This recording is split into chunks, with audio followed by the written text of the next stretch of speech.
અહંકારીઓને ના નમવું ફાવે ના સત્ય સમજમાં આવે. અને આ તો રાવણ હતો, અહંકારનું સર્વશ્રેષ્ઠ પ્રતીક. શું તે કોઈની વાત સમજી શકવાનો હતો? શું એનો નાનો ભાઈ વિભીષણ એને સત્યનો અરીસો બતાવી શકવાનો છે? ચાલો જોઈએ. બોલો જય શ્રી રામ, જય બજરંગબલી. દોહા 39. मुनि पलस ते निज शिष्य सन कही पठैया बात, तुरत सुमे प्रभु सन कही पाई सुवरसु तात. મુનિ પુલસતજીએ પોતાના શિષ્યની સાથે આ વાત કહી મોકલી છે. એ તાત, સુંદર અવસર પામીને મેં તરત જ આ વાતનું પ્રભુને કહી દીધું. માલ્યવંત અતિ સચિવ સયાના, તાસુ બચન સુની અતિ સુખ માના. तात अनुज तव नीति विभूषण, सौ उर धरुजो कहत विभूषण. માલ્યવન નામે એક ઘણો જ બુદ્ધિમાન મંત્રી હતો. તેણે એમના વિભીષણોના વચન સાંભળીને ઘણું સુખ માન્યું અને કહ્યું, હે તાત, આપના નાના ભાઈ નીતિ વિભૂષણ જે કંઈ કહી રહ્યા છે તેને હૃદયમાં ધારણ કરી લો. રિપુ ઉત્કર્ષ કહત સઠ દઉ, દુરી ન કરું ઇહા કઈ ઓ. માલ્યવંત ગૃહ ગઈ બહોરી, કહે વિભીષણ પુન કરી જોર. રાવણે કહ્યું, આ બંને મૂર્ખ શત્રુના મહિમા વખાણી રહ્યા છે. અહીં કોઈ છે, આને દૂર કરો. ત્યારે માલ્યવાન તો ઘરે પાછો જતો રહ્યો અને વિભીષણ હાથ જોડીને ફરી કહેવા લાગ્યા, સુમતિ કુમતિ સબ કે ઉર રહી, નાથ પુરાણ નિગામ અસ કહી. જहाँ સુમતિ તહ સંપત્તિ નાના, જहाँ કુમતિ તહ વિપતિ નિદાના. હે નાથ, પુરાણ અને વેદ આમ કહે છે કે સદબુદ્ધિ ને કુબુદ્ધિ સર્વેના હૃદયમાં રહે છે. જ્યારે સદબુદ્ધિ ત્યાં અનેક પ્રકારની સંપદા રહે છે અને જ્યાં કુબુદ્ધિ હોય છે ત્યાં પરિણામમાં વિપત્તિ રહે છે. તવ ઉર કુમતિ બસી વિપરાતી, હિત અન્ય હિત માનહુ રિપુપ્રીતા. કાલ રાતિ નિશિચર કુલ કેરી, તે હિ સીતા પર પ્રીતિ ઘનેરી. આપના હૃદયમાં ફક્ત કુબુદ્ધિ આવી વસી છે. એનાથી આપ હિત અને અહિત અને શત્રુને મિત્ર માની રહ્યા છો. જે રાક્ષસ કુળ માટે કાળરાત્રિ સમાન છે ને સીતા પર આપની ઘણી પ્રીતિ છે. દોહા 40. तात चरण गई मागवु राखवु, मोर दुलार. सीता देहु राम कहूँ, अहित ન હોય તુમ્હાર. હે તાત, હું ચરણ પકડીને આપની પાસે ભીખ માંગુ છું, વિનંતી કરું છું કે આપ મારા પ્રેમને રાખો, મુજ નાના ભાઈના આગ્રહને સ્નેહપૂર્વક સ્વીકારો.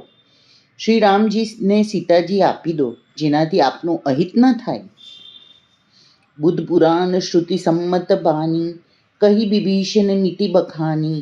સુનત દસાનન ઉઠા રિસાઈ, ખલ તો હી નિકટ મૃત્યુ અબ આઈ. વિભીષણે પંડિતો પુરાણ અને વેદો દ્વારા સંમત વાણીથી નીતિ વખાણી ગઈ. પણ સાંભળતા જ રાવણ ક્રોધિત થઈને ઉઠ્યા અને બોલ્યા કે અરે દુષ્ટ, હવે મૃત્યુ તારા નિકટ આવી ગયું છે. જીયસી સદા સઠ મોરા જીયાવા, રિપુકર પચ્છમુઠ તોહી ભાવા. કહસી નખલ અસકો જગ માહી, ભુજબલ જાહી જીતા મેં નાહી. અરે મૂર્ખ, તું જીવે છે તો સદા મારો જીવાડેલો, પણ હે મૂળ પક્ષ, તને શત્રુ જ સારા લાગે છે. અરે દુષ્ટ, બતાવને, જગતમાં એવો કોણ છે જેને મેં પોતાની ભુજાના બળે ના જીત્યો હોય. મમપુર બસી તપસિન પર પ્રીતિ, સઠ મિલું જાય તિની કહું નીતિ. અસ કહી કિનેસી ચરણ પ્રહારા, અનુજ ગહે પદ બારી બારા. મારા નગરમાં રહીને પ્રેમ કરે છે તપસ્વીઓ પર. મૂર્ખ, તેમને જ જઈને મળ અને એમને જ તારી નીતિઓ બતાવો.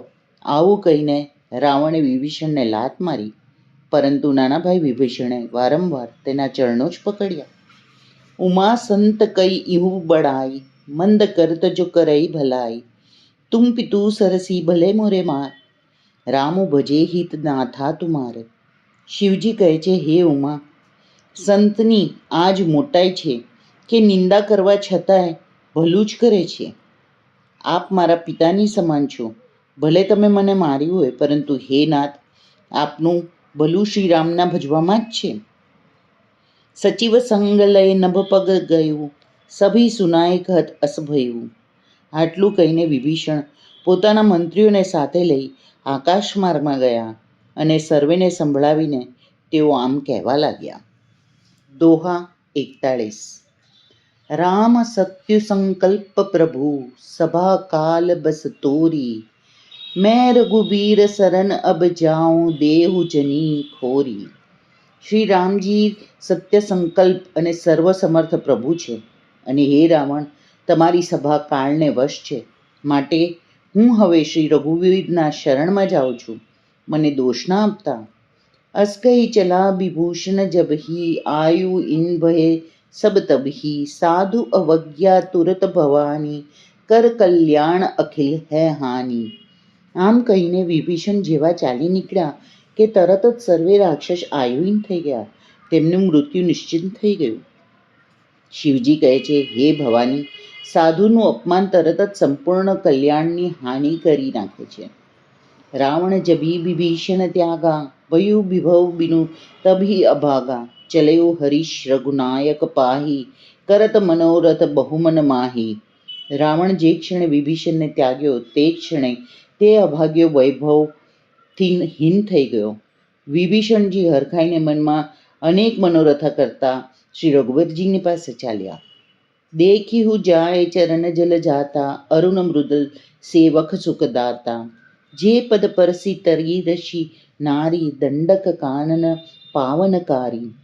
તેઓ વિચારતા જતા હતા કે હું જઈને ભગવાનના કોમળ અને લાલ રંગના સુંદર ચમળકમળનું દર્શન કરીશ, જે સેવકોને સુખ આપનાર છે, જે ચરણોને સ્પર્શ પામીને ઋષિપત્ની અહલ્યા તરી ગયા અને જે દંડકવનને પવિત્ર કરનાર છે. જે પદ જનક સુતા ઉર લાએ, કપટ કુરંગ સંગ ધરધાય. હર ઉર સર સરોજ પદ જેઈ, ઓહો ભાગ્ય મેં દેખું તેહી. જે ચરણોને જાનકીજીએ હૃદયમાં ધારણ કરી રાખ્યા છે, જે કપટ મૃગની સાથે પૃથ્વી પર તેને પકડવા દોડ્યા હતા, અને જે ચરણકમળ સાક્ષાત શિવજીના હૃદયરૂપી સરોવરમાં બિરાજમાન છે, મારું અહોભાગ્ય છે કે તેમને જ આજે હું જોઈશ. દોહા 42. जिन पायन के पादुकन्ही, भरतु रहे मन लाई. ते पद आज बिलोकिहु, इन्हन नयन અબ જાય. જે ચરણોની પાદુકોમાં ભરતજીએ પોતાનું મન લગાવી રાખ્યું છે, આજે હું એ જ ચરણોને હમણાં જ જઈને આ નેત્રોથી જોઈશ. એહ બધી કરત સપ્રેમ બિચારા, આયુષ પદી સિંધુ એહી પારા. કપિન બિભીષણો આવત દેખા, જાના કો રિપુદત વિશેષા. આ પ્રમાણે પ્રેમ સહિત વિચાર કરતા તેઓ શીઘ્ર જ સમુદ્રની આ પાર, જ્યાં શ્રી રામચંદ્રજીની સેના હતી, ત્યાં આવી ગયા. વાનરોએ વિભીષણને આવતા જોયા તો તેમને માન્યું કે શત્રુનો કોઈ ખાસ દૂત છે. તાહી રાખી કપિસ પહી આયે, સમાચાર સબ તાહી સુનાય. કહ સુગ્રીવ સુનહુ રઘુરાયા, આવા મિલન દસાનન ભાયા. તેમને ચોકીને રોકીને તે વાનરો સુગ્રીવની પાસે લાવ્યા અને એમને સર્વ સમાચાર કહી સંભળાવ્યા. સુગ્રીવે શ્રી રામજીની પાસે જઈને કહ્યું, હે રઘુનાથજી, સાંભળો, રાવણનો નાનો ભાઈ આપણને મળવા આવ્યો છે. કહ પ્રભુ સુખા બુજીએ કાહા, કઈ કપીસ સુનુ નર નાહા. જાની ન જાય નિસાચર માયા, કામ રૂપ કેહી કારણ આયા. પ્રભુ શ્રી રામજીએ કહ્યું, હે મિત્ર, તમે શું સમજો છો?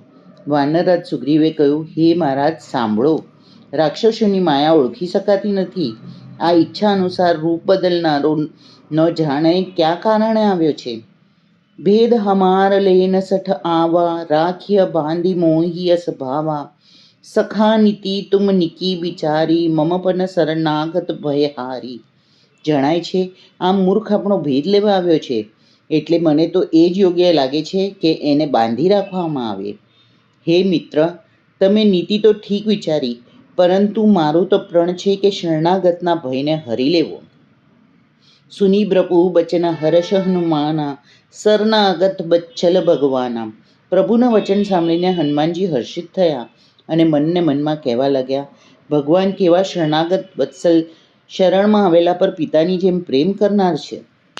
દોહા 43. શરણાગત કહું જે તજ હી નિજ અનહિત અનુમાની, તે નર પાવર પાપ મૈત નહીં બિલોકત હાનિ. શ્રી રામજી ફરી બોલ્યા, જે મનુષ્ય પોતાનો અહિતનું અનુમાન કરીને શરણમાં આવેલાનો ત્યાગ કરી દે છે તે પામર છે, પાપમય છે, તેમને જોવામાં એ હાનિ છે. કોટી વિપ્રબદ લાગી જાનું, આય શરણ તજુ નહીં તાનું. સન્મુખ હોય જીવ મોહી જબહી, જન્મ કોટી અદર નાસી તબહી. જેને કરોડો બ્રાહ્મણોની હત્યા લાગી હોય, શરણમાં આવ્યા પછી હું તેને પણ નથી ત્યજતો. જીવ જેવા જ મારા સન્મુખ થાય છે તેવા જ એના કરોડો જન્મોના પાપ નષ્ટ થઈ જાય છે. પાપવંત કર સહજ સુભાવ, ભજનું મોર તે ભાવ ન કાવ. જો પે દુષ્ટ હૃદય સોય હોય, મોરે સન્મુખ આંખ વકી સોય. પાપીનો આ સહેજ સ્વભાવ છે કે મારું ભજન અને કદી નથી ગમતું. જો તે રાવણનો ભાઈ નિશ્ચય જ દુષ્ટ હૃદયનો હોત તો શું તે મારા સન્મુખ આવી શકત? નિર્મળ મંજન સો મોહી પાવા, મોહી કપટ છલ છિદ્ર ન ભાવા. ભેદ લેન પઠવાદ સીસા, તબહુ ન કછુ ભય હાનિ કપીસા. જે મનુષ્ય નિર્મળ મનનો હોય છે તે જ મને પામે છે. મને કપટ અને છળ છિદ્રો ગમતા જ નથી. જો રાવણે તેને ભેદ લેવા મોકલ્યો હોત તો પણ હે સુગ્રીવ, આપણને તો કઈ ભેદ કે હાનિ ના હોત. જગમહુ સખા નિશાચર જેતે, લછી મનોહનઈ નિમેષ મહુ તે. જો સભિતાવા સરનાઈ, રખી હું તાહી પ્રાણ કી નાઈ. કારણ કે હે સખા, જગતમાં જેટલા પણ રાક્ષસો છે, લક્ષ્મણ પળભારમાં તે સર્વને મારી શકે છે. અને જો તે ભયભીત થઈને મારે શરણે આવ્યો છે તો હું એને પ્રાણોની જેમ રાખીશ. કાલે જોઈએ શું શ્રી રામ રાવણના ભાઈ વિભીષણને સમજી શકશે, એટલું જ માન અને સન્માન આપી શકશે. તો કાલે ફરી પાછા મળીશું. જો આપને સુંદરકાંડનું આ વિવરણ ગમતું હોય તો મારી ચેનલને લાઈક કરજો અને સબસ્ક્રાઈબ કરવાનું ભૂલતા નહીં. કાલે ફરી પાછા મળીએ. જય શ્રી રામ, જય બજરંગબલી.